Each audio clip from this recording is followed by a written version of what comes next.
to the great state of Texas, where Darren Lynn is standing by for us in Houston. Darren, as we were talking about earlier, Texas is a state that bleeds red. So it's almost, you look at it as the audacity of the Biden campaign to campaign there and think that they have a chance. So what does that say about the political times that we're living in right now, that we're seeing the Democratic campaign, the Biden campaign, stopping in the great state of Texas to try to woo voters there?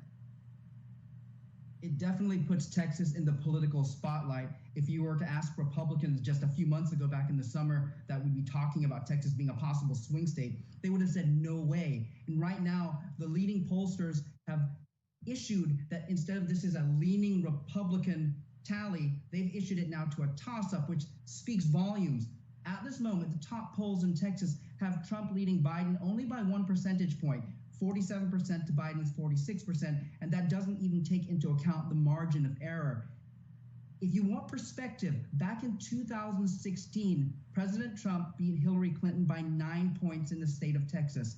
Now, one of the Democratic strategies was early voting turnout. And giving you some numbers here, 9.6 million voters have voted early in Texas. That is 10% of all the early votes in the entire United States, of nearly 96 million votes. That means Texas is accounting for 10% of the early votes right now. One of the big things is demographic makeup. The Democrats are pointing to the fact that 30% of all eligible voters in the state of Texas are Latino, and they've been pushing for that Latino vote. On the converse side, the Republicans say that their stronghold comes on Election Day, which is tomorrow. So they're expecting a huge turnout to counter that early voting.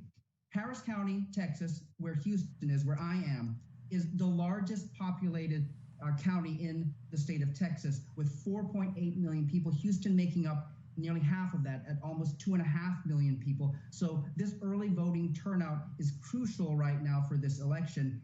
Texas is the second largest when it comes to electoral votes. That's why this is such a focal point right now. Texas holds 38 of those electoral votes, only behind California with 55 votes. So winning Texas for the Democrats would be definitely an upset. And if you take a look at the perspective of how much of a Republican stronghold Texas has been in history, the last time the Texas electoral votes favored a Democratic president was 44 years ago, back in 1976, when Jimmy Carter was elected as president. Darren Lynn with that update in Houston, Texas. Thanks so much for that. Well, it's not just the presidential race that's going to